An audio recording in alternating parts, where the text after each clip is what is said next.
दोस्तों नमस्कार। मैं जो कहानी आपको सुनाने जा रहा हूँ, यह कहानी पूरी तरह से काल्पनिक है और इसका उद्देश्य केवल एक अच्छी सीख देना है। आज मैं आपको जो कहानी सुनाऊंगा, उसकी शुरुआत होती है सावन के तीसरे सोमवार से।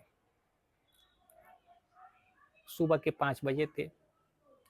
बारिश हो रही थी, लेकिन जो अभी-अभी थम गई थी। मंदिर की सीढ़ियां सभी भीगी हुई थी पानी से। बेलपत्र की खुशबू हवा में घुली हुई थी। घंटियों की आवाज दूर दूर तक जा रही थी और उन्हीं सीढ़ियों पर एक लड़का बैठा था। नाम था विवान।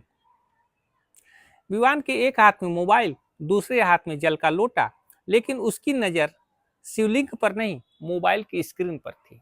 वो हर 5 सेकंड में स्क्रीन देखता, कितने लाइक हुए, कितने व्यू आए, कितने कमेंट किया और कितने कमेंट आए। इतने में अचानक उसकी मोबाइल की स्क्रीन अपने आप चमक उठी। उसने सोचा कोई नोटिफिकेशन होगा, लेकिन इस बार मोबाइल से हल्की हल्की नीली रोशनी निकलने लगी। ऐसी रोशनी जो आसपास खड़े किसी और को दिखाई नहीं दे रही थी, केवल विवान को दिख रहा था। अब विवान इससे घबरा जाता है। वो मोबाइल बंद करना चाहता है, लेकिन स्क्रीन पर सिर्फ एक शब्द लिखा आता है, सुनो। विवान ने कान लगाया। मोबाइल से कोई आवाज नहीं आ रही थी, लेकिन मंदिर के बाहर खड़े 3 लोग अचानक बेचैन होने लगे। एक आदमी जो नकली दान पेटी रखकर लोगों को ठग रहा था, उसने दोनों कान खुद ही पकड़ लिए। दूसरा जो मिलावटी दूध बेचकर आया था, घबराकर इधर उधर देखने लगा। और तीसरा जो अपने बूढ़े पिता को घर में अकेला छोड़कर आया था, अचानक रोने लगता है। अब ये सब देखकर विमान समझ नहीं पाता है, कुछ घबरा जाता है। वो सोचता है ये सब आखिर हो क्या रहा है। तभी मंदिर की सबसे बड़ी घंटी अपने आप बज उठती है। घन टन ऐसी आवाज होती है। आवाज इतनी तेज होती है कि पूरा आकाश गूंज उठता है। लेकिन दोस्तों, एक अजीब बात यह भी थी कि उस घंटी की आवाज सिर्फ वही लोग सुन पा रहे थे जिनके मन में छल, झूठ या अपराध बोध था। बाकी लोगों को कुछ सुना ही नहीं दे रहा था। वे अपनी पूजा में लगे थे। अब विवान इससे डर जाता है। तभी पीछे से उसे एक धीमी आवाज सुनाई देती है, डर मत बेटा। विवान पीछे मुड़ता है। वह सफेद दाढ़ी वाले बाबा खड़े थे, चेहरे पर मुस्कान, आंखों में अजीब सी शांति। बाबा कहते हैं, ये घंटी मंदिर की नहीं, अंतरात्मा की है बेटा। विवान कुछ पाता, कुछ पूछता, और ये उसके पहले एक और रहस्य सामने उसके आ जाता है। अब वो देखता क्या है कि जो लोग बेचैन थे, वे एक एक करके शिवलिंग के सामने आकर घुटनों के बल बैठ जाते हैं। कोई रो रहा था, कोई अपने किए हुए झूठ याद कर रहा था, कोई कह रहा था मुझसे गलती हो गई। विवान अब हैरान, उसकी हैरानी और बढ़ जाती है। उसे लगता है कि अरे ये तो सपना है। तभी बाबा ने उसका मोबाइल उसके हाथ से ले लिया और मुस्कुरा कर कहते हैं, बेटा, मोबाइल में कोई चमत्कार नहीं हुआ है।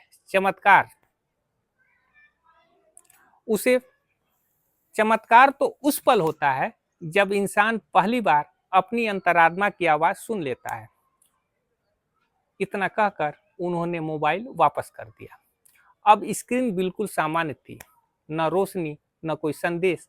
विवान ने जल्दी से पीछे मुड़कर देखा तो बाबा गायब थे। सिर्फ भीगी सीढ़ियां थी और हवा में हिलते बेलपत्र।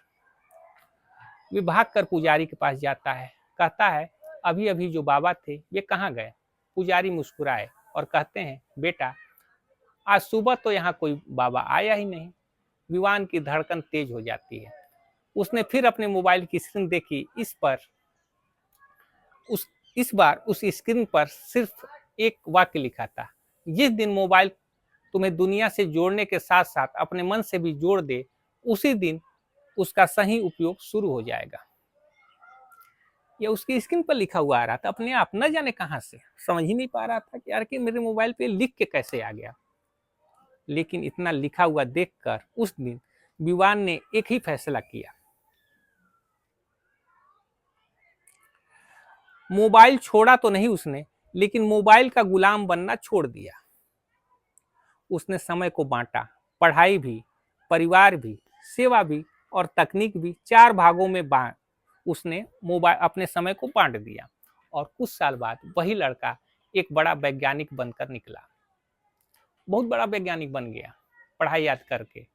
और जब उससे पूछा गया आपकी सबसे बड़ी खोज क्या है, तो मुस्कुराया और कहता है सबसे बड़ी खोज कोई मशीन नहीं बल्कि अपने मन की आवाज सुनना है, विवाह ने कहता है। तो दोस्तों, श्रावण हमें सिर्फ पूजा करना नहीं सिखाता, श्रावण हमें अपने भीतर की आवाज सुनना भी सिखाता है। मोबाइल बुरा नहीं है, सोशल मीडिया भी बुरा नहीं है, लेकिन लेकिन सोचिए दोस्तों, अगर ये दोनों आपको अपने माता पिता से दूर करें, पढ़ाई से दूर करें और आपकी अंतरात्मा की आवाज को दबा दें, तो समझ लीजिए समस्या मोबाइल में नहीं है, उसके इस्तेमाल में है। और याद रखिए, भगवान तक पहुंचने का सबसे छोटा रास्ता मंदिर की सीढ़ियों से नहीं जाता है, बल्कि सच्चे चरित्र से होकर जाता है। अगर ये कहानी आपको अच्छी लगी हो, इस वीडियो को एक लाइक कर दीजिए, चैनल को सब्सक्राइब कर लीजिए अगर अब तक सब्सक्राइब ना किया हो तो, और बेल आइकन का बटन दबा दीजिए। इसे अपने दोस्तों मित्रों को भी शेयर कीजिए, क्योंकि ये सावन का महीना चल रहा है और जितना ही इस वीडियो को आप शेयर करेंगे, आप वास्तव में उतने ही महादेव की कृपा के पात्र बनेंगे और पुण्य के पात्र बनेंगे। तो इस वीडियो को चारों ओर फैला दीजिए और सबसे कहिए कि इस वीडियो को एक बार देखें। फिर मिलते हैं अगले वीडियो में, तब तक के लिए जय हिंद, जय भारत।